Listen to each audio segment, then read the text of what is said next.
A big guy named Joe DiMaggio, top-ranking American League baseball player, heads for Uncle Sam's Army. Joe, age 28, waives his 3A draft status and asks for immediate action. The slugging outfielder of the New York Yankees is pronounced in perfect condition. So the $50,000 a year Joe DiMaggio becomes a $50 a month guy named Joe. On February 17, 1943, Joltin' Joe DiMaggio enlisted in the United States Army. At the time, baseball knew few greater stars than DiMaggio. He was the face of the New York Yankees, a two-time American League MVP, and a five-time World Series champion. But in 1943, those accomplishments paled in comparison to the one yet to be obtained overseas, in Europe and the Pacific. DiMaggio wouldn't come near a battlefield, instead assigned to serve in more of a morale-boosting capacity, playing baseball on military teams stationed in California and Hawaii, keeping America's pastime alive amidst the mayhem consuming the world. Professional baseball's contribution of athletes to the Army provided our servicemen opportunities to watch service games that included some familiar faces. Joe DiMaggio, Jerry Pretty, and Mike McCormick were among those in the lineup of this 1944 contest between teams from Fort Shafter and the 7th Army Air Force. Welcome to Good Seats Still Available, a curious little podcast devoted to exploring what used to be in professional sports. Here's your host, Tim Hanlon. All right, gang, how's it going? My name's Tim Hanlon, and it's Good Seats Still Available. Yeah, the curious little podcast. That is, of course, devoted to what used to be in professional sports. We are back once again for another fun-filled episode. Thank you for finding us. And if you're new to the proceedings, thanks for finding us in the wilds of podcast land and giving us a try. We appreciate it. And if you're a return listener, well, hopefully you're back for more fun because you enjoyed something that we did previously. We certainly hope that is the case. And we are absolutely intrigued this week by an offshoot of some things that we've kind of nibbled at before as we go back to baseball, the nation's pastime. And we get into an interesting period of time around baseball's history, that during that of World War II. And I think a lot of people sort of look at history and baseball and the war in the 1940s kind of as hey, how did Major League Baseball survive? What was going on in the American League and the National League during that time? What were the standings? What was the play going on and that kind of stuff? With, frankly, some ignorance and just plain old forgetting that a lot of players during World War II, especially when the United States was forever dragged into it at the tail end of 1941, Pearl Harbor, December 7th, 1941 to be exact. A lot of people fail to remember that a lot of baseball players, football too for that matter, and a lot of professionals in other, not only sports, but other professions, were drafted into or enlisted in of their own volition into the war effort. And baseball was no exception to that rule. And as you heard that sort of clip there from the Decades television network, what they call a multicast network, and that the dulcet tones of one Bill Curtis, legendary Chicago newsman, and now one of the main voices of the Decades television channel.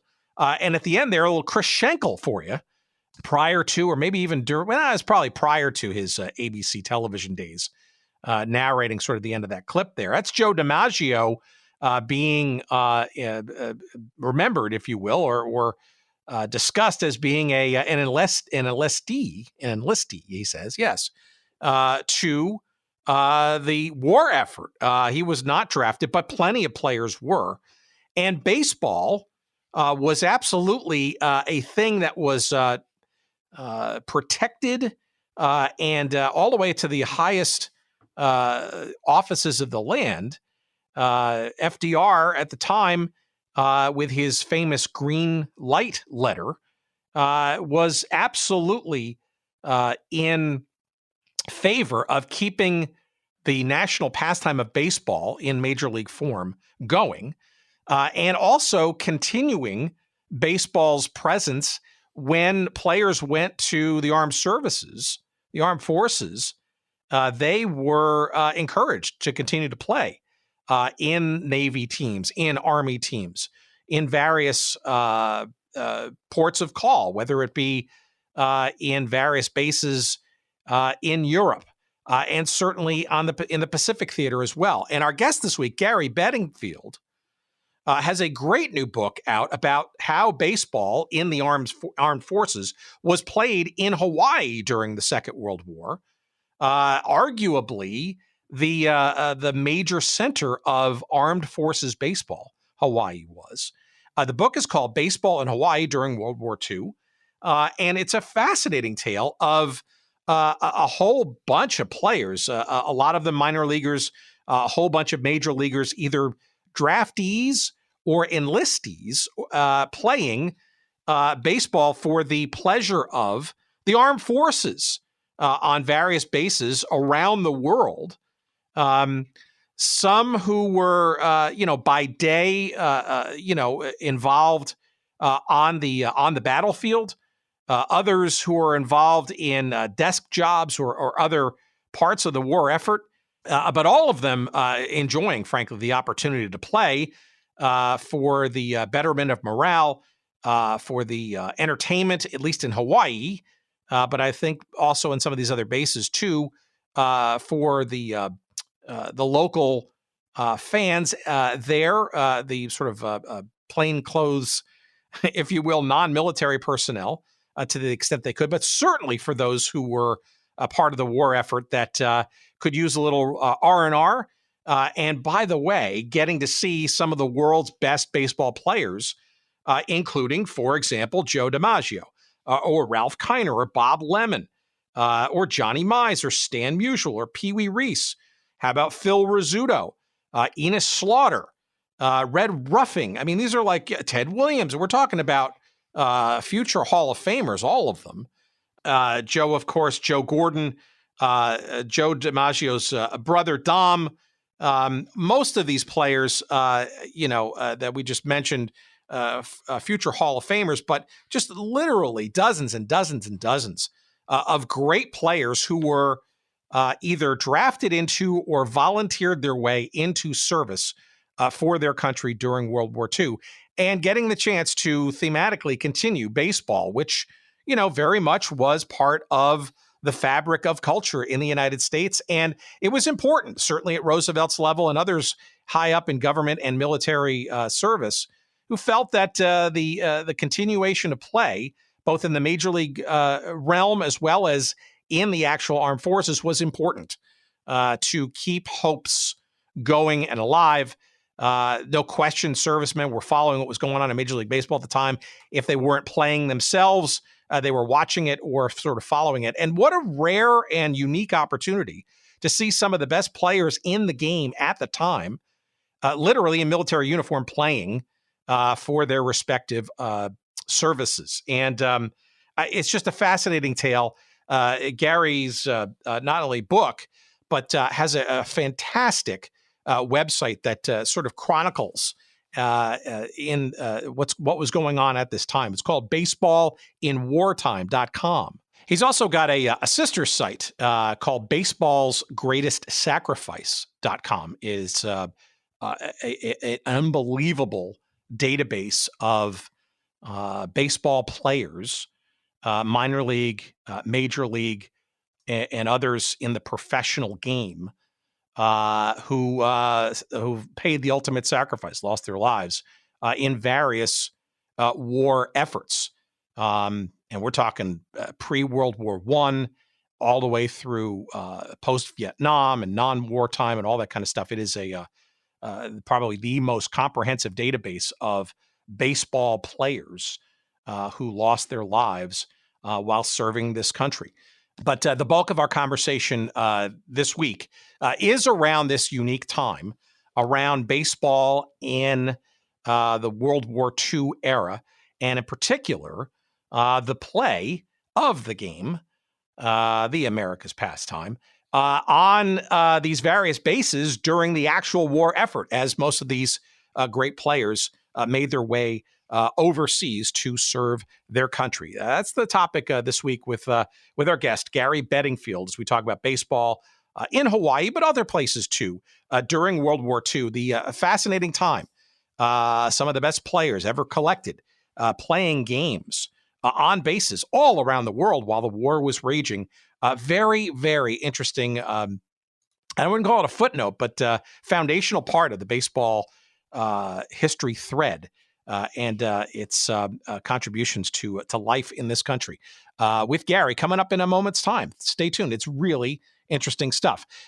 Before we get there, of course, we want to highlight a sponsor of ours this week. And, we try to keep them thematic, but you know what? At some point, we can't always match them up, but it doesn't prevent their greatness from reaching you. And here's a great example. This week, it's 417helmets.com, 417helmets.com. That's the website. It's collectible helmets and more. It's our pal Judd Lesher in, I think, metropolitan St. Louis, if I'm not mistaken.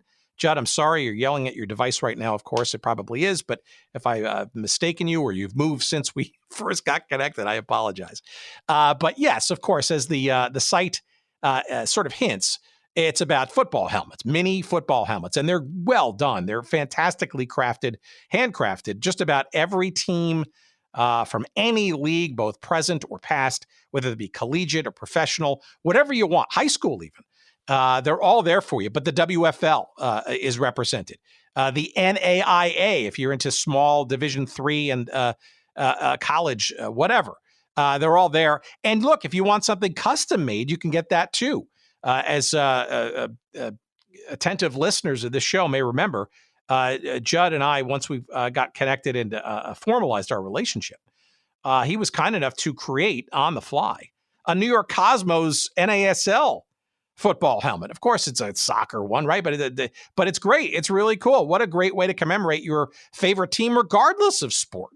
If you'd like to have it in a mini helmet fashion, if you want your company name or your organization or just, for a birthday gift, a friend, whatever, Judd is there for you. Can make a custom mini helmet of the highest quality beyond some of the great football teams of present and or the past. It's 417helmets.com. Again, collectible helmets and more. And Judd is ready to serve you, whether it's from his exhaustive collection of previously made items and teams and leagues, or one that you might like to have crafted for yourself or for a loved one or your organization. And of course, we've got a promo code for you. It's Good Seats.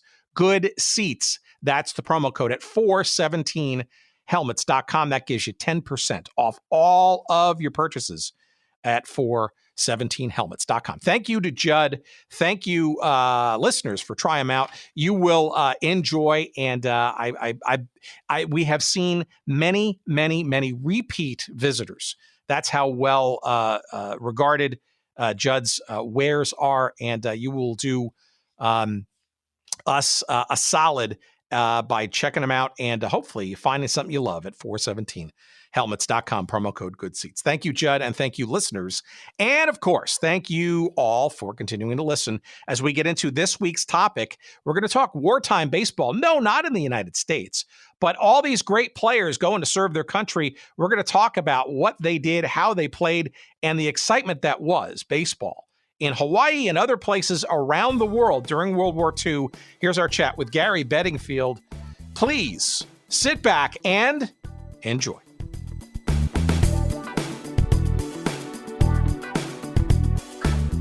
I think there's an assumption that when the war came in the United States, fully in 41 with Pearl Harbor and all that, that okay, well, baseball, football, all these professional sports, these are players who are going to kind of sign up and leave, and the game is going to be impacted. But I guess most people don't sort of realize that there was an effort to kind of allow them to have at least some way to keep their skills up while they were serving their country. So to me, this is all fascinating. Before we start, what's your entree to this subject altogether? You're in Scotland. I'm just curious as to how this particular part of baseball history in the United States came across your radar. Well, first of all, baseball is a real minority sport over here in the UK. It's never been a big profile sport at all. It's always kind of been underground, bit of a minority kind of thing. It's all over the country, but it's in small pockets everywhere. So first of all, it's an unusual sport for me to pick. But as far as, I guess, the military side of things is concerned, I've always been fascinated with the history of World War II. I think ever since I was a kid, that's always intrigued me. And then I guess in just kind of later years, I just combined the two. I really thought, well, I'm interested in World War II history. I'm interested in baseball. Let's look and see where the two link. And that really was a starting point, because I realized there wasn't a huge amount of research done on wartime baseball. And I thought there's a gap here. There's a gap that needs to be filled. And for the last 25 years, that's what I've been trying to do, is really just fill that gap. And it's a huge gap. And I've got a long, long way to go. But I enjoy what I do. I definitely enjoy it. And it's good to kind of bring stories to the public that just have really not been told before. And that's my effort really, is to let's look at wartime baseball and let's bring that into the public realm so that everybody can get to understand what happened during that time. So your adjunct is more quote unquote history and or wartime history, and the baseball thing is sort of itself an adjunct of that. Well, I've never really written about wartime history. It's pretty much driven by baseball. It really is. It's just that I've always had an interest in World War II. You know, as a kid growing up, I was born 20 years after the war finished, but it was still quite a big thing as a kid. You know, you read war stories as a kid, and you played games as, you know, war games with kids. So there was always kind of a big thing. So I grew up with kind of that military history interest. But baseball has been you know, pretty much a huge part of my life for many, many years. So it really is driven by baseball, but the military thing is kind of, I guess, what underpins it, really, that interest. And combining those two has just been a joy to do, really.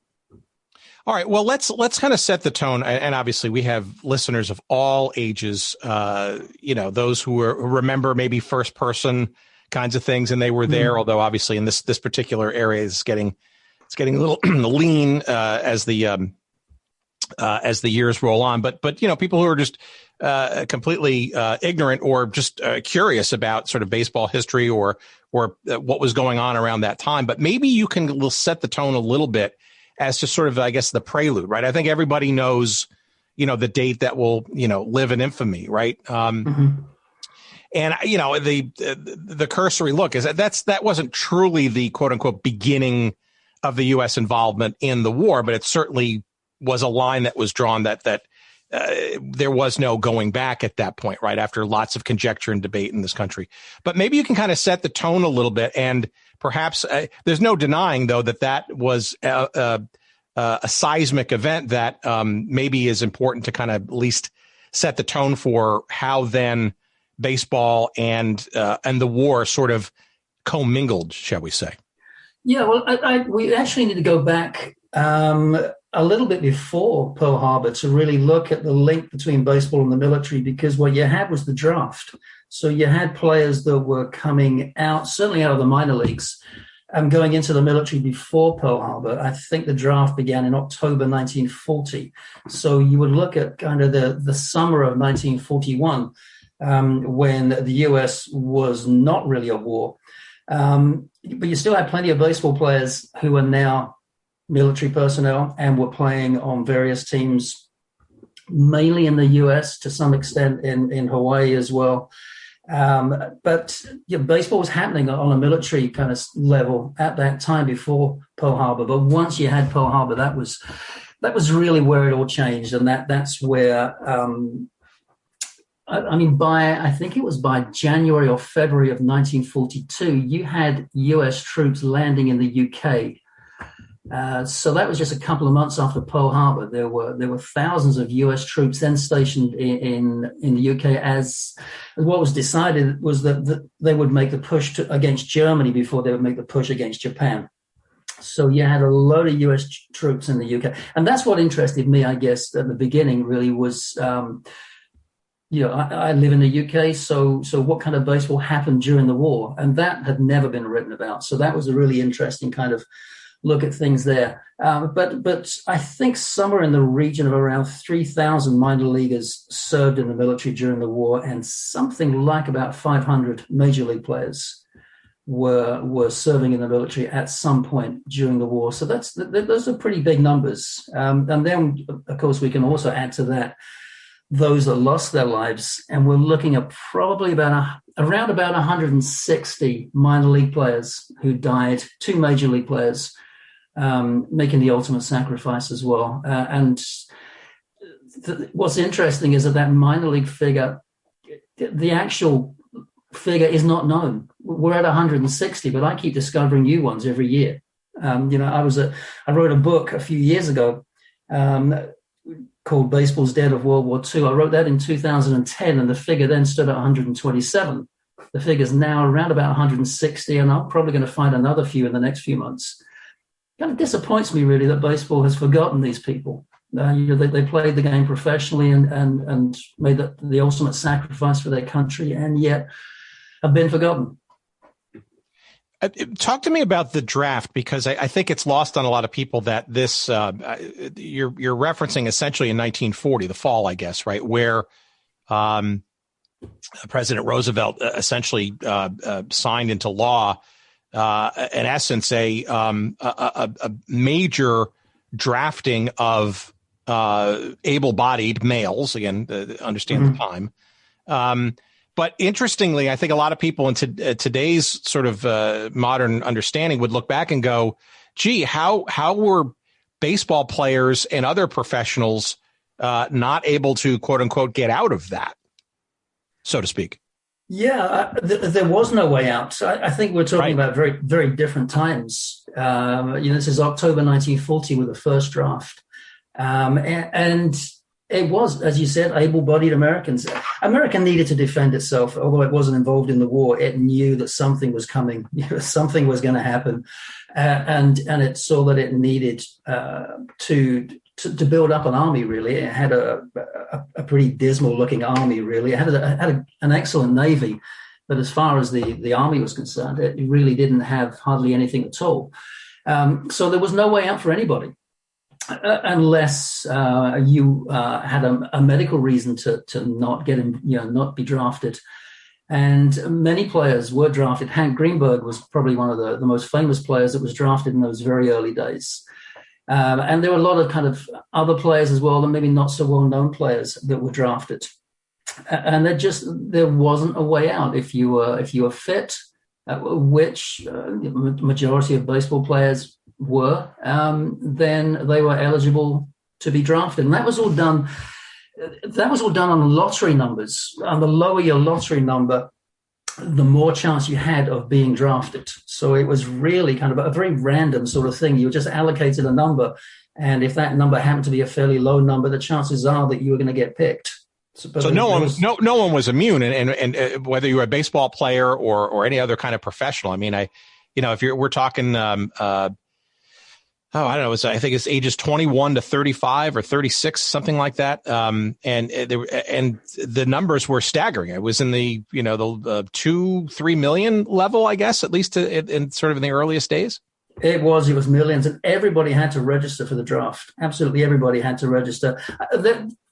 Medically, you could get out of it, and there were other reasons as well that you could get out of it. But they're really, as far as baseball is concerned, there's not really many stories of people getting out of the draft. To be honest, most of them ended up being drafted at some point, other than those that had any kind of medical problems. On the website and in your book, you describe two of the earliest selectees, shall we say. You mentioned Hank Greenberg, which we can get to a little bit in a second. But the first one is an interesting little vignette. Hugh Mulcahy from the Phillies. Yeah, losing pitcher Hugh. Yeah, that was his nickname.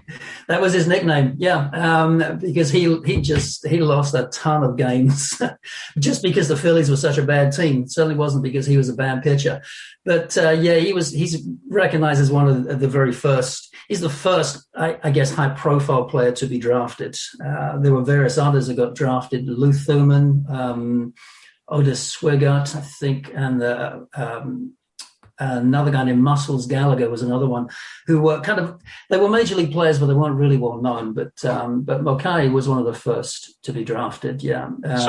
So I mean, but Pearl Harbor certainly changed the tone, right, and the tide, I guess, right, because people like Greenberg and Mulcahy getting drafted sort of as the sort of war was raging elsewhere, but not really sort of hitting home, so to speak, in the United States until, of course, the end of 41. What sort of happens there? Because I get the sense from what I've read, both from your stuff as just generally, that not only is if there was any reluctance about being drafted, it may have been sort of dissipated by sort of a pride of, being part of the effort for the United States. But also it seems some of these notable players and not so notable players wanted to enlist beyond that.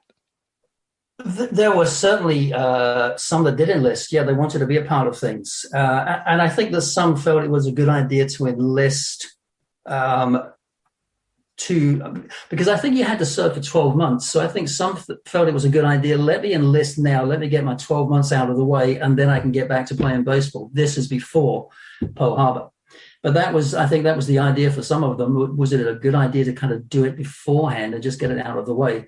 But certainly with Pearl Harbor, once that had happened, there were plenty that enlisted. I think probably Bob Feller is the most well-known who enlisted within days of the Pearl Harbor attack. And I've had the pleasure of meeting Bob a few times. And that's one very proud man of his military service. Extremely proud, and he was one of many who chose to enlist and serve their country. And it's in a way it's hard to imagine the sports stars of today doing that type of thing. I sometimes struggle when I look at the superstars we have today. Would they take that same approach? I don't know. So let's put this in context, right? Where is the sport of baseball and the war effort sort of generally? I can imagine both amongst the players and baseball's management, there were, I guess, mixed feelings, right? Obviously, the United States in a world war effort, that's all hands on deck kind of thing. And support of one's country comes before anything entertainment oriented or otherwise, right? But then there's also this business of baseball, which, by the way, had gone through, perhaps uniquely because it was really the only major professional sport at the time back in the First World War, right? Where, the sport had to, improvise and limp along. And I would imagine that the seniors overseeing the game at that point didn't necessarily want to repeat that either. So maybe you can kind of sort of throw that in. It seems like there's a dichotomy there of opinion as to how baseball, quote unquote, should handle its war effort, so to speak. Baseball struggled through the war. It kept going. It definitely kept going, but I think it struggled. The minor leagues, most of the minor leagues shut down. There were just a handful of minor leagues that managed to survive during the war and keep going. But baseball, it kept going through the war with the players that weren't drafted. The players are either too young, too old, or unfit for military service. They kept the game alive throughout the war, and it was looked upon as being something that was great entertainment for the civilians and I guess people that were working in defense works and doing essential work still within the U.S. It kept alive. It kept on going along, and there were lots of war bond drives that were done at games, and it was really there. I've heard so many things from soldiers who served during the war and said, baseball was the most important thing to them. It's what they wanted to get home to. It's what they loved. It's what they wanted to get back, to be able to sit in maybe Yankee Stadium and watch another game. That was their dream, to get home and do that. So it really was America's pastime, the national pastime at that point. And I just think that the owners of teams, they just knew they had to keep the game going for the right reasons, but obviously they still had to make a living as well. Yeah, and obviously there's the famous Roosevelt letter, I guess known as the green light letter. Green right? light, yeah. Mm-hmm. Essentially sort of the belief that, hey, for morale and interestingly, right, for troops deployed throughout the world, right? I mean, in many respects, right, baseball, because of its supremacy as a sport in the United States, it was the ultimate beacon of normality, I guess. And if, you're out fighting the good fight for the country, right, it's nice to know that you can at least try to follow your beloved Yankees or whatever it is, right, and know that that's hopefully waiting for you, and part of the when you come back, and one of the reasons why an essential American pastime that it's almost a motivating factor, and not looked upon as, geez, I'm over here and everybody else is having a good time over back home. Yeah, I think there was a small amount of resentment. I'm pretty sure there was. I've not come across a huge amount of it in all the years of research. As you mentioned earlier, that there aren't that many people left that are still living, that kind of lived through that. But when I started this 25 years ago, I managed to speak to lots of people who had served during the war. And there wasn't much resentment. Most people loved the fact that baseball was kept going. It gave them something to look forward to. Yeah, baseball and apple pie. I think those are the things that the dreams they held on to.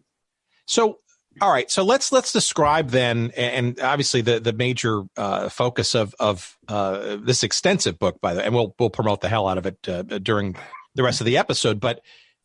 You focus on a particular realm of the baseball experience in Hawaii. I want to sort of maybe get into, as we lead into that sort of. So number one, it's interesting because some of these, obviously a lot of these players are being brought into the ranks, right? So beyond just being shoulder to shoulder with quote unquote ordinary draftees and enlisted men, you have baseball players amongst your ranks, right? So there's also that connection, right? So it's not just about sort of hearing about last week's games back home and that kind of stuff, because you had some real honest to goodness players that were amongst your ranks to sort of keep the sort of that spirit alive. But what accommodations were made for these players, or maybe there were gradations of accommodations made? Because I think people might look back and kind of head scratch and go, wow, they were allowed to play and there was actually quote unquote league play while they were stationed in their various locales and stuff. That seems interesting, right? Recreational, understandable, but maybe it seems a little bit much given that, there's a war to be had here versus trying to recreate some kind of league play or recreational league. But I got to think there's some PR benefits to this too. Some of that in the background. I think so. I think the reason there was league play is because you had a lot of troops with a lot of spare time on their hands, and I think what they needed was some kind of an entertainment. Let's give them something to watch, give them something to enjoy, and in some cases, give them something to be a part of as well, because there were a lot of good high school players, college players, semi-pro players that got an opportunity to play alongside major league players. And I think it was a good source of entertainment. And I think that these guys all went through boot camp, so they did their basic training. But from there onwards, they were normally athletic specialists. That was their job. So a lot of times their job was to organize these teams, to make sure the field was in good shape, to organize all the equipment. And that was really their responsibility a lot of times with these. So to an extent, maybe they had an easy, if you like, kind of life, a military life. But I think their contribution to the entertainment for certainly military personnel, but also civilian personnel as well. I think that I think it was a huge contribution. It really did help. I think a great deal to giving people a little piece of home right there on their doorstep. The book that I've written here is about Hawaii, but this was happening everywhere. This was happening in Europe. So this was happening here in the United Kingdom, and then as the push was made into mainland Europe, it was happening in France, and it was happening in Belgium and Germany and Italy and Holland. So wherever there were American troops stationed, there were these games happening, and quite often with well-known baseball players. I think it made a big difference for those that were on the sidelines enjoying that. How were these teams demarcated? Were they done by military service, or were they intermingled, or how regionally? Were there regional competitions? I mean, how is this sort of all structured? Well, certainly there were always unit teams. So you would have a team, for example, I'm trying to think of teams we had here in the UK. We had a team represented the 1st Armored Division, a team represented the 34th Infantry Division. So they were usually teams based around a particular unit. And that's the same in Hawaii. You had the 14th Naval District League, which had teams that represented different naval units. You had the Schofield Barracks League, which had teams representing different Army units. So generally speaking, they were military units, military divisions, regiments, battalions even. Although what you had in Hawaii as well is you had the Hawaii League and the Honolulu League. And these were more civilian teams with military players being a part of those teams. So I'm sorry, these are minor leagues that were already in existence that were able to, if you will, borrow enlisted men as well? Yeah, it's difficult to categorize quite what they were. They weren't recognized minor league teams, but they were sort of on a semi-pro basis, and they were pretty decent teams. And certainly during the war, a lot of those teams, in fact, all of those teams, borrowed is a good word, I guess, borrowed military players to join their ranks as well. So these guys will be playing on their military service teams, and they'd also be playing on some of the civilian teams as well. Oh, that's interesting. So I guess the composition then of these teams is, average quote unquote players and or enlistees or draftees with, I don't know, would you call them ringers? I mean, I could imagine some of the shenanigans that might go into creating, or if you will, drafting, for lack of a better term, teams to play in this sort of closed military kind of league structure. Well, certainly within the military leagues, they would generally pretty well based on the players available within that military unit. But the civilian teams, that was a bit of a free for all, really. You could whatever they needed. If they needed a pitcher, they'd look around and see who they could find and drag somebody in from any of the units. So they were. I guess they were ringers. Yeah, I think it's probably a good way of describing them. Certainly on the civilian teams, that didn't really happen to any great extent on the military teams. Well, let's talk about Hawaii specifically, because obviously this is the focus of your book and this book, Baseball in Hawaii During World War II.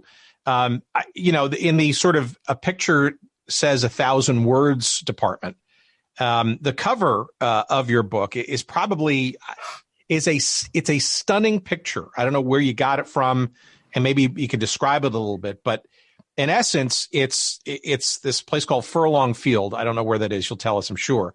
But it has, it's one of those old fashioned by hand, Wrigley Field type scoreboards, and has all the players playing in that game. And it is stunning to see some of these names. It's the 7th Air Force, 7th Division of Air Force versus the Navy. I don't know what you'll explain that in a second, but DiMaggio, Reese, Johnny Mize, Phil Rizzuto. I mean, it goes on and on. It is just amazing to see, at least in that one game, but I guess it happened elsewhere too, this assemblage of literally all-star baseball talent in a military game. It's fascinating to me. Maybe you can unwind that a little bit for us. Yeah, I think one of the first things to be aware of is that I would say that the best baseball in the world was played in Hawaii during the war. Of all the baseball played anywhere, the baseball played back in the U.S., baseball played in Europe by military teams. I think the baseball being played in Hawaii during the war was the best there was. And some of the names you mentioned, Phil Rizzuto, the DiMaggio on the scoreboard is actually Dom DiMaggio rather than Joe. Sure, but not a bad player in his own right. Not a bad player at all. And Joe should have been on the Air Force team, but he was unwell. He didn't have a good time in Hawaii.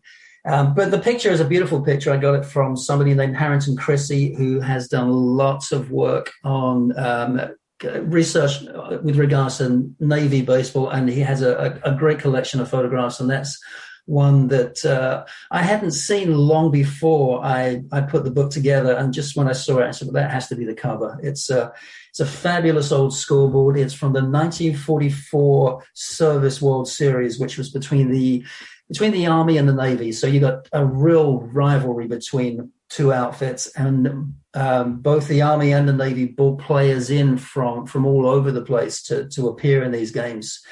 And the Navy ran away with the series. It ended up being an 11-game series. They played not just on Oahu, but they played on other islands as well.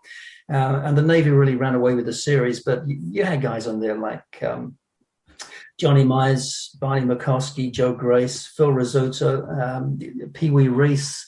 I mean, you're talking about Hall of Fame players that were playing on this military team, and it's really quite a remarkable thing that baseball of that kind of standard was being played. As two military teams, an Army team and a Navy team. What was it about Hawaii? I mean, you're mentioning sort of this. I'm guessing this was itself a series that got to these particular teams being the ones that represented both the Army and the Navy. But you did mention that there are games and circuits, if you will, going on elsewhere in the world. Was this just sort of a circumstantial situation that the bulk of these players in this particular realm were domiciled or headquartered out of theater operations in Hawaii, or were these actually teams that, if you will, got flown in from other regions to play there? Because I'm just curious as to why Hawaii, I guess. Yeah, Hawaii had really become the stepping stone to the whole Pacific campaign at this time. This is 1944, and the fight was now being taken to the Japanese at this sort of time. So Hawaii was a hugely busy place. We had a lot of troops that were coming through Hawaii, and this really was again a part of entertainment really for troops. That's what it was all about. It was about entertaining the service personnel that were coming through Hawaii at that time. So as far as there was no real league competition to get to these two teams. These were two teams that were selected. One was representing the Army, one was representing the Navy, and they were just the best players that were on the island at the time. Having said that, Phil Rizzuto and Dom DiMaggio were actually flown in from Australia to appear in those games. They flew in for the series and then flew out again when the series was finished. So I guess they were you can definitely call those two guys ringers, I guess, for that series. Those two came in for that, but everybody else was already in Hawaii. And the reason they were there is really as entertainment. There's entertainment for the troops, which is what Joe DiMaggio didn't like. I think that was his real problem during that time, was he didn't like the fact that he was being used for entertainment. I think everybody else was very happy to be doing that, but he had a bit of a problem with that. He should have been in that series. He didn't play. He didn't play any of the games. I think he was hospitalized during that time. It had been an unhappy few months for him during that time. Yeah, that's interesting. So I guess there's a real good example, I guess, of the real tension, I guess, between sort of, how much are you trying to what is the war effort, so to speak, right? Should we be more severe and focused and shake off the sort of entertainment and more normal kinds of things in life, given the urgency of situation at hand, or is this actually part of it, right? And I guess it gets pretty deeply philosophical, right? I mean, as we mentioned before, it went all the way up to the president of the United States to sort of, essentially give that green light, if you will, to allow baseball to play back in the United States. I got to think that Joe was not necessarily the only person sort of feeling, I guess, mixed emotions about being, I don't know, used or taken advantage of, or frankly, maybe this is like I don't know, some kind of beneficial pass, if you will, given your status as a baseball player. Yeah, to be honest, he's one of the few that I'm aware of that was unhappy about that situation. I think the majority were quite happy to still be able to play baseball. They were now in military service and had that opportunity to play, and I just think they were really just counting their blessings. I think the fact that they were able to do that. I think Joe was going through a tough time anyway. I think he was going through a divorce as well, and I think that it just wasn't a good time for him, and he resented, as you said, being used. I think that was really the problem. He felt that he was being used. He at one point, his very first game in Hawaii was at Honolulu Stadium, and it drew a capacity crowd of 25,000. And I think that a lot of the money from that game went into the pockets of the people that really were the stadium management. So it went into the pockets of civilians. And I think that may have been the start of really what bothered him. I think he was okay playing for the entertainment of troops, but I think if he felt that his presence was lining the pockets of civilians, I think maybe that's where his problem lie. Give us a sense of some of the other players that were sort of part of this mixture during this period of time. I mean, we mentioned DiMaggio, but Ted Williams is also part of this story. Stan Musial is part of the story. I mean, there was some really, we're talking major eventual Hall of Famers that were, what a time and what a mixture of players around that time. I mean, it truly underpins what you said, that this arguably could have been some of the best baseball played. Ironically, not in the continental United States, in the majors. There were around 150 major league players that were stationed in Hawaii at some point between 1942 and 1945. The vast majority of those, 1944 and 1945. But there were 13 Hall of Famers. 13 future Hall of Famers were there. That included Bill Dickey, included Joe DiMaggio, it included Joe Gordon of the Yankees. Ralph Kiner was there, although Ralph Kiner, interestingly, wasn't playing. He was actually flying. He was actually flying for the Navy, so he wasn't playing. Wee Reese, Red Ruffing was with the Air Force. Ted Williams was there in 1945. He wasn't there particularly long. And Ted Williams had trained as a pilot. He'd got out there pretty much when the war had finished. And so I think he originally was expecting to be deployed in a combat zone, but the war had finished, so he was sent to Hawaii and managed to play some baseball while he was there. Bob Lemon, a future Hall of Famer, interestingly learned to pitch while he was in Hawaii.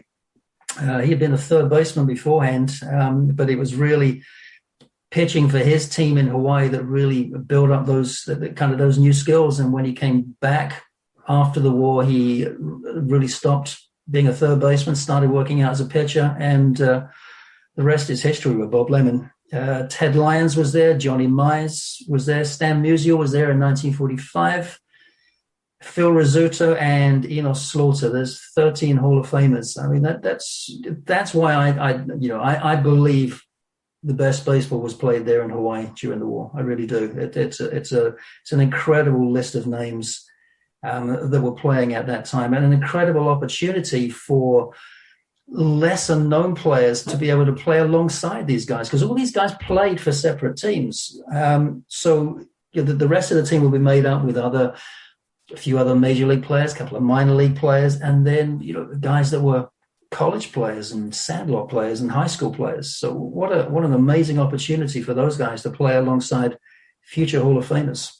Do you get a sense of how their days sort of were structured? I mean, practice. I mean, how much time were they able to devote to baseball play relative to whatever other duties that they had to do as their proverbial day jobs fighting a war. Yeah, it's. I think military duties came first, but I also think the military duties were structured around whatever games needed to be played. So I think there was some preferential treatment. I don't have any doubts, and I think that the military days were structured a little differently from others. So they definitely got some preferential treatment, I would say, with regards to that. But they still certainly had to do a lot of other work. They certainly had to help, in some cases help build some of the stadiums and make sure that the teams all had equipment and run all the training sessions, but not just for their own teams. They would run training sessions for softball teams and maybe for other sports as well. So they'd be involved in that side of things as well. But I think there certainly was. It was made sure they were available, I think is probably the best way to put it. I think people made sure they were available for games. In your research, were you able to determine how much or how little of these games, this play, was more broadly publicized to the general public? Was this really kind of within the confines of the military, and it was really kind of only for that, the Stars and Stripes newspaper and that kind of thing? Or was there any effort that you could tell? And I wasn't around at the time, so I don't know. But I mean, was there, shall we say, public relations fodder here to share with the general populace that these games and this and these players that you may remember from last year or the year before are doing well and competing and staying fresh, so to speak, while also serving the war? I could see propaganda creeping in, but I don't know. This is new to me, and I would imagine I would have, as a sort of a general armchair historian, have sort of seen some of those newsreels and stuff. How readily available was this information about these games going on, or was it kind of kept within military and the war effort circles? It was very much available. A big part of my research was reading the newspapers of Honolulu, the Star Advertiser and the Bulletin. It was in there every single day. The players that were arriving in Hawaii, the games that were being played, the league standings statistics, batting statistics, pitching statistics. All of this was included in civilian newspapers. Very much so. We also had two leagues. So you had the Hawaii League and the Honolulu League. And the Hawaii League played from, I think, about April till September, while the Honolulu League was an early league, began in January until about April, and kind of served as almost like a feeder league, like a farm league to the Hawaii League. Now, both of these leagues had military teams included in them. So in 1944, the Hawaii League included the 7th Army Air Force team and included a Navy team. So these teams were playing in front of civilian audiences as well as military audiences as well. In 1945, the Hawaii League had 3 military teams, all Air Force teams from Hickam Field, Bellows Field, and Wheeler Field. So it was very much for the public as well. Up until 1945, the Navy pulled out of civilian competition in 1945. It was decided that Navy personnel should only be used for the entertainment of Navy personnel. So from 1945, pretty much all the games played by Navy teams were played on Navy camps, so not really in front of the civilians. And the Army and the Army Air Force followed suit a little bit later that year. But certainly could in 1942, 43, 44, very much in the public eye and very much for the entertainment of the public as well as the military. How would you describe the quality of the baseball itself? Were you able to determine, was it sort of exhibition sort of quality? Was it competitive? Was it somewhere in between? Certainly wasn't major league caliber per se, despite some of the players, or was it surprisingly competitive given the situation? I think it's hard to tell, but I'm pretty sure. I feel pretty sure it was very competitive. I think there was certainly when you had the 1944 Service World Series, which was between the Navy and the Army. You've got a huge rivalry there. You really have, and I think 11 games were played. And I think they just went all out for every single game. And pretty much every player on those teams were major league players. There were a few that weren't, but the majority of them were major league players, a lot of them future Hall of Famers. And I think that those games were played to win. To some extent, some games probably weren't sometimes. But most of the leagues were very competitive. The 14th Naval District League, I think, was an extremely competitive league.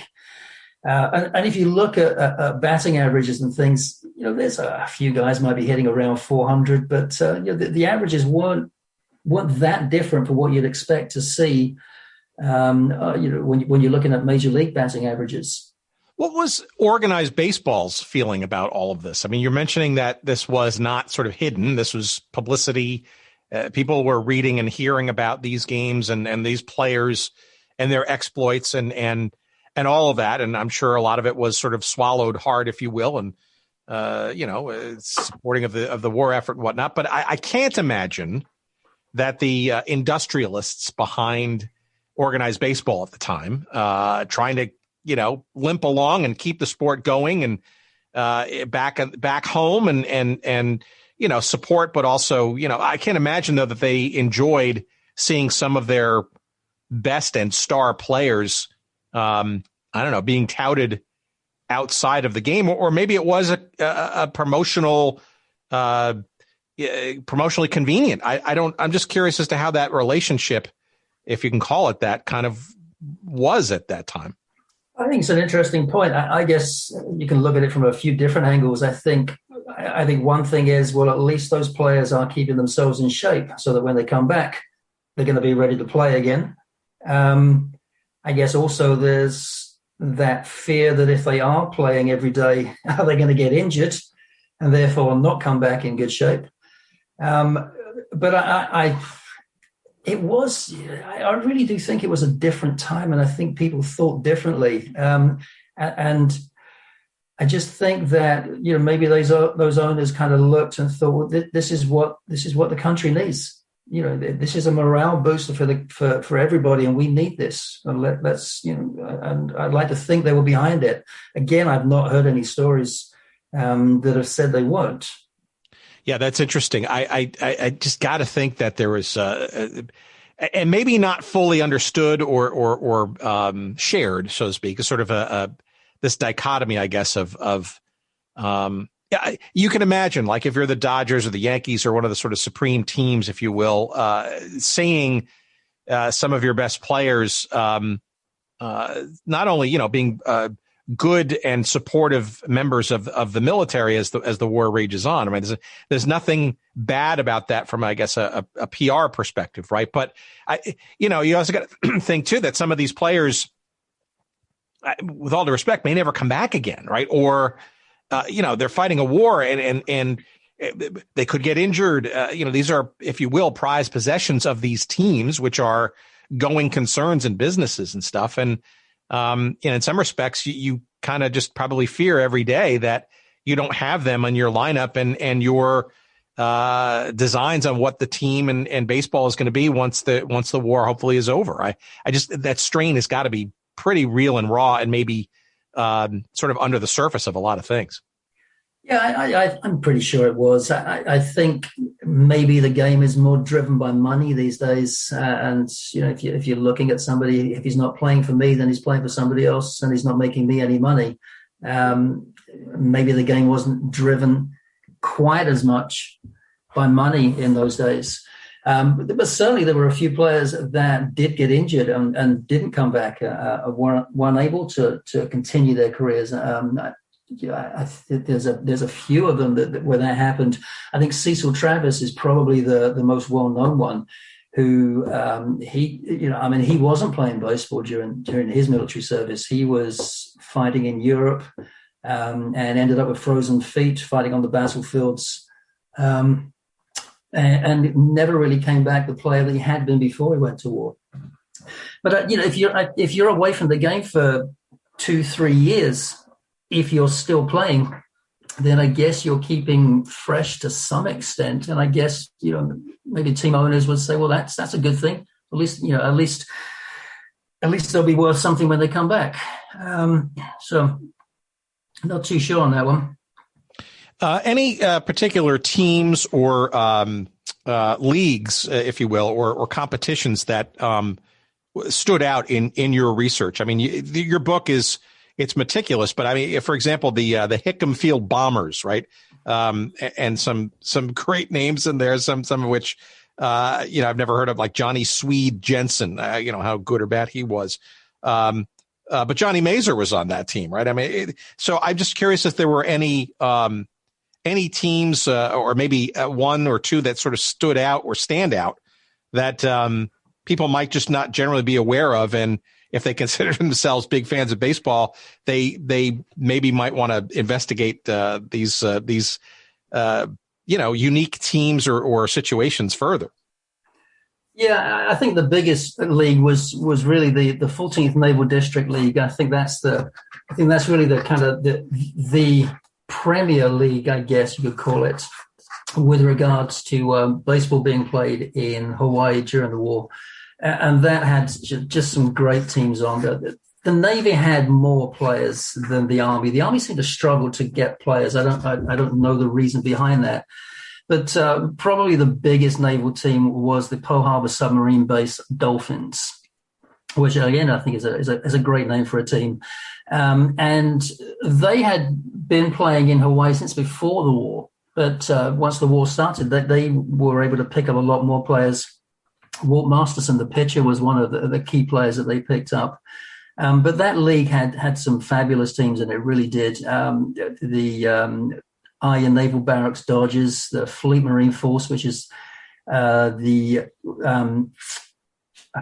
think that was Ted Lyons with that team, and then the Iowa Flyers, who Ted Williams played with, and the Ship Repair Unit as well, which Stan Musial played with. So there were some pretty incredible leagues, very well structured leagues as well that play throughout the war, and just a great entertainment. That's what it was all about. It was great entertainment for people that were about to perhaps head off to Pacific Islands, Iwo Jima, Okinawa, Saipan, and pretty good chance they weren't going to come back. Are there any instances, and not just in Hawaii, but of just playing of baseball play in and during the war effort generally? We mentioned some situations where players who either got injured or were unable really to kind of resume their careers after the end of the war. Were there any, lack of a better word, discoveries of players in and around the military that once the war was over, got a look perhaps for the first time in organized baseball once the war was done? Yeah, I think there were a few. Certainly one in Hawaii that stands out is a guy named John Andre, who he'd been drafted, so he was in Hawaii before Pearl Harbor. He was wounded at Pearl Harbor. Not severely, but he was wounded at Pearl Harbor. He played for various military teams throughout the war, including the Hickam Bombers that you mentioned. So he played all the way through the war, and then got into the minor leagues at the end of the war, and eventually got to the major leagues. It took him until 1955, and that was his only season. He played with the Chicago Cubs in 1955. That was his only year in the big leagues. But he was certainly one of the key players. But also I think another one is that I mentioned before was Bob Lemon. Bob Lemon had been a third baseman, trying to make it as a third baseman with the Cleveland Indians, and never really succeeding. But then in Hawaii and playing over there, he started to work out as a pitcher, and that really seemed to work for him. So when he came back, he really kind of focused on being a pitcher and ended up with a Hall of Fame career.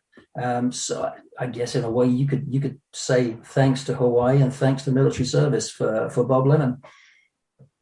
Yeah, this is just fascinating stuff. I'm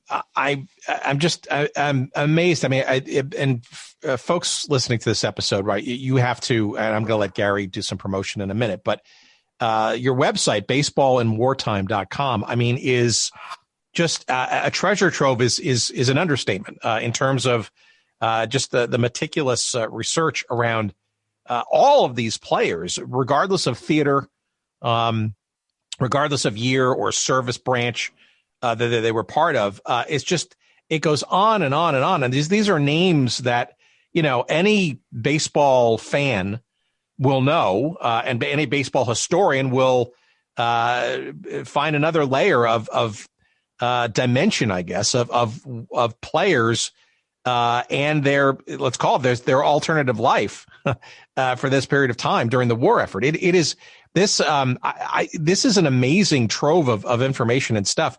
I wonder how you mentioned earlier at the beginning of the conversation that you feel like there's still more yet to be discovered. But my God, this is just an absolute bibliography, if you will, and I can't imagine how much more there's out there, but you still think that there are people and players and situations still undiscovered, both Hawaii and generally. I mean, I'm happy with what I've got, but it's so incomplete. There is so much more. I will never get it finished. There is so much more work to do. There really is. I don't know how it could ever get completed. The biggest problem with military baseball is that the records are fairly incomplete. They're very scratchy. You have to dig around in newspapers and try and get hold of copies of military newspapers and magazines at the time and try and find something. And unfortunately, we're kind of running out of people that were there at the time. I was hugely fortunate that I started this 25 years ago, when there were still quite a few people around, and I managed to get to talk to people, and I found out so much from those guys that were still alive. But unfortunately, we're pretty thin on the ground these days, so it's really down to records that have been kept.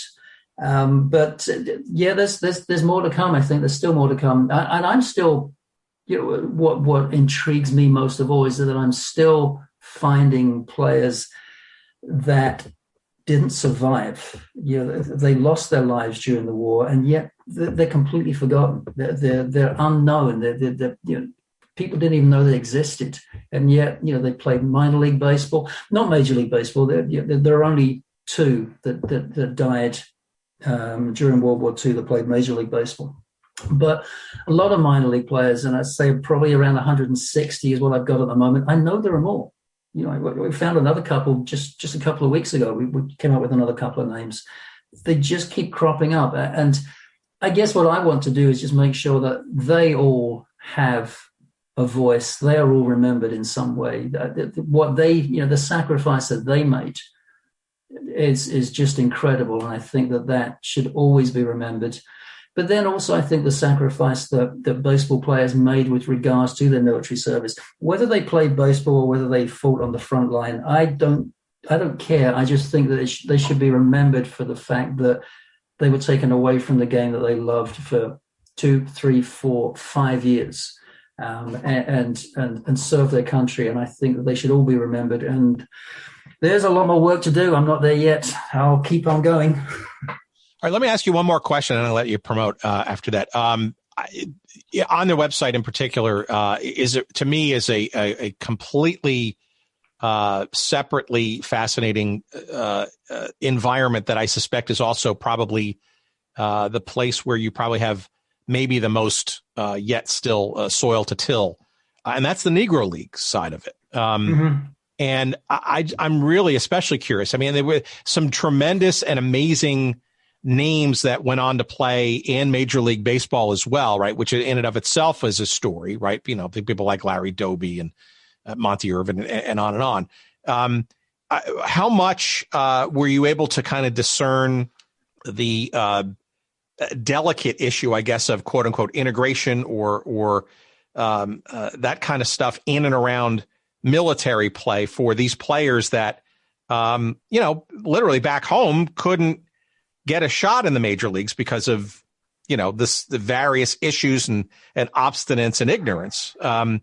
I'm curious to hear, and maybe this is sort of still an open-ended question for you, what the quote-unquote Negro League experience was like in the armed forces baseball play.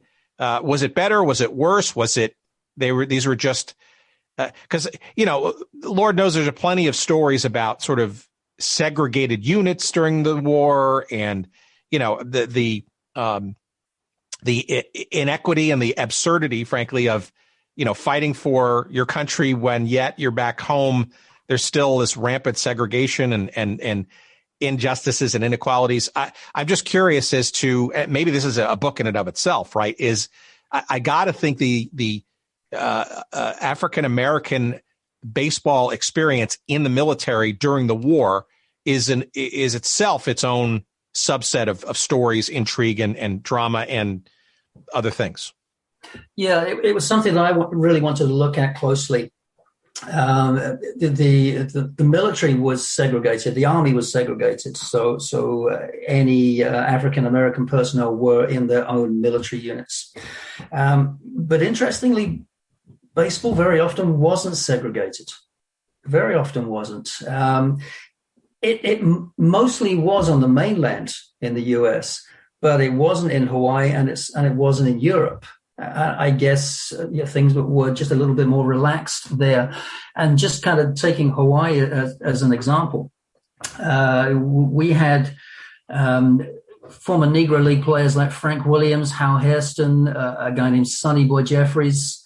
They had all played in the Negro Leagues before World War II. They were now serving in the Army. And all of those were playing on integrated teams. So Frank Williams was the first baseman with the Schofield Redlanders.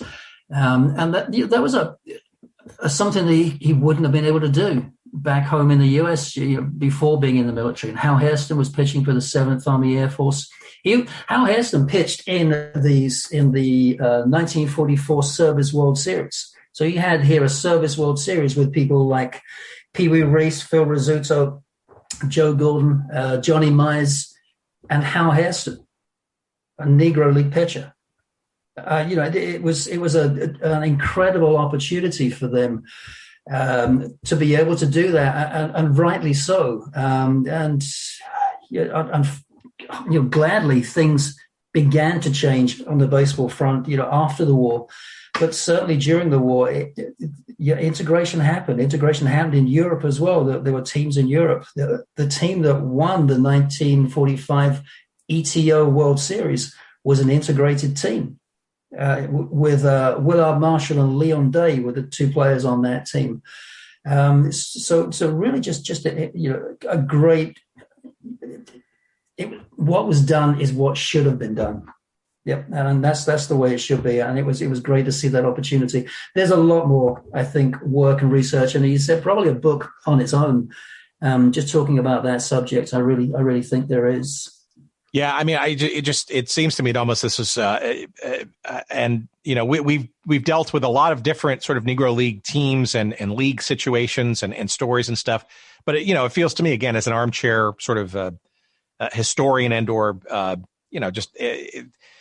amateur passion and interest sort of in these stories that it became sort of a bit of a harbinger, right? Or a template, frankly, of what and how and overdue, frankly, how integration could and should look in sports and in baseball in particular. And, certainly by the end of the decade, right, we finally had broken through, the color barrier and all that kind of stuff. But it's ironic, sad,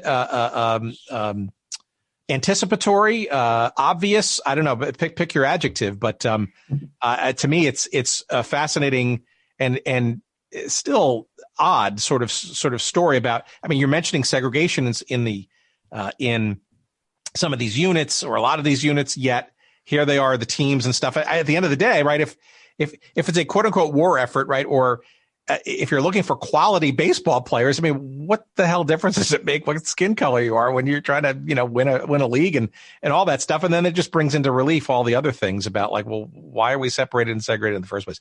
Again, hindsight, certainly 2020, and we've all, there's been evolved, hopefully, but to me, fascinating part of the dynamic. And by the way, I guess last point, and I promise I'll let you promote now. What of, Asian Americans in this, right? Because Hawaii obviously was a relatively new territory / state for the United States. Obviously, there are Pacific Islanders in there. There's Asian influence there. Clearly, we know stories about internment in San Francisco and the Bay Area and the West Coast. The Japanese in the United States, even if they were fully Americanized or had been, successor generations, were looked upon or cast aspersions towards. Was there similar integration and or tensions there too? I got to think there was some. It's interesting because although Hawaii, what we had this integration where we had African Americans playing alongside white players, for want of a better word.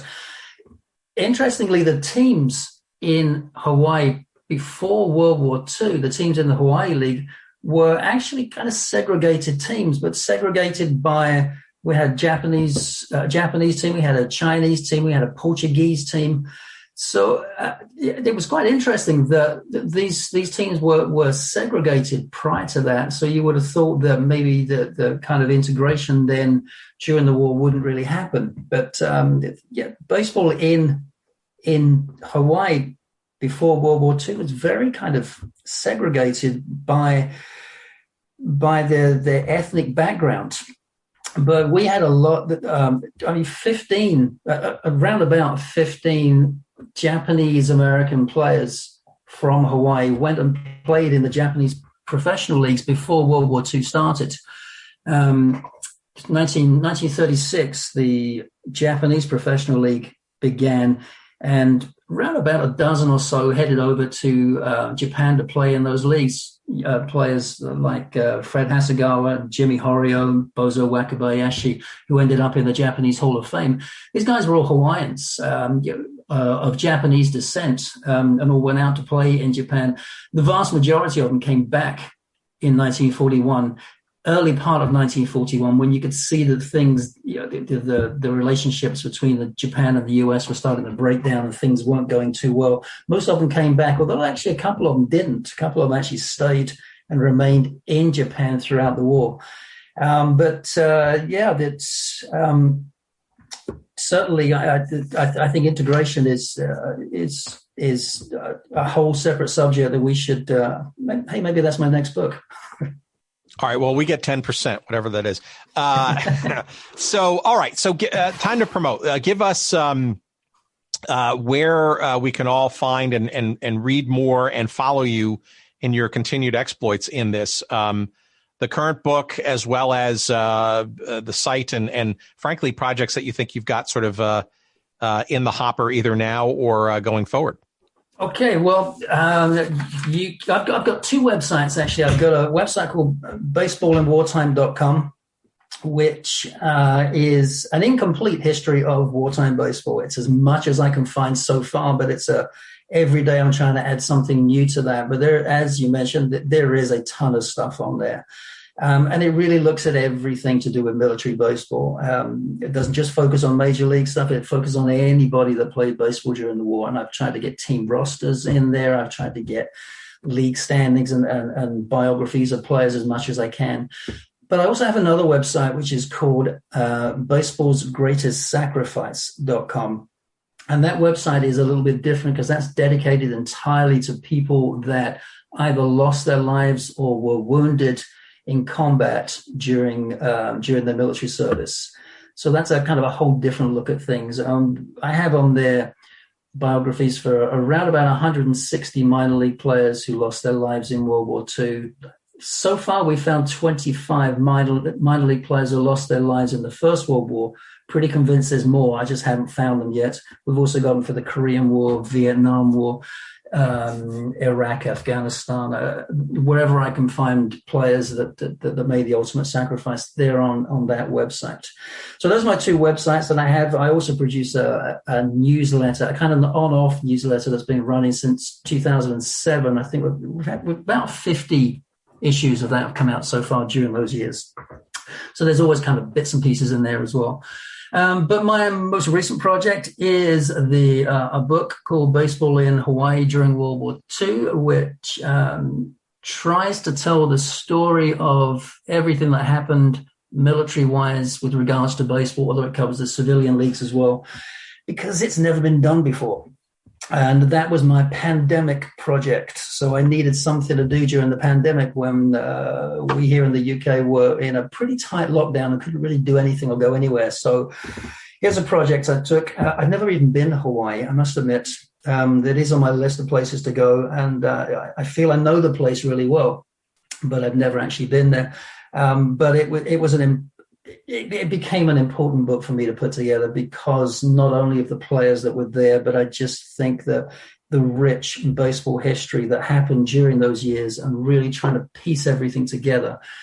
So that you can pick up from Amazon. It's available from Amazon, and it's a fair-sized book, I think 340-something pages, got about 150 pictures.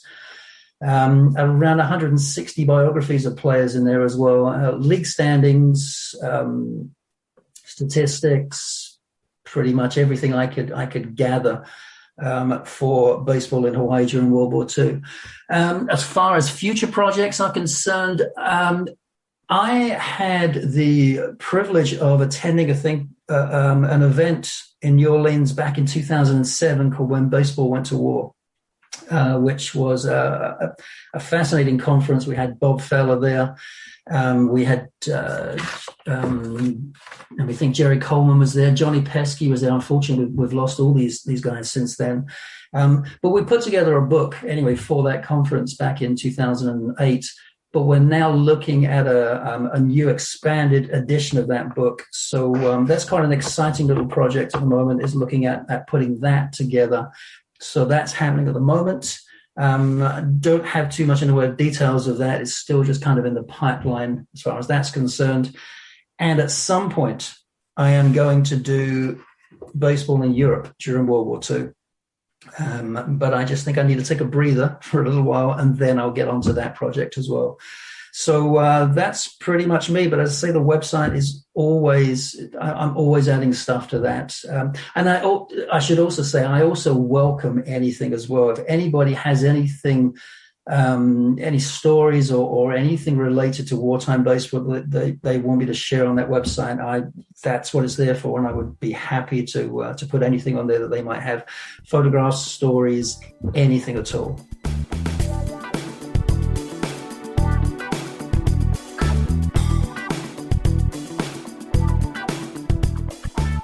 Very, very interesting.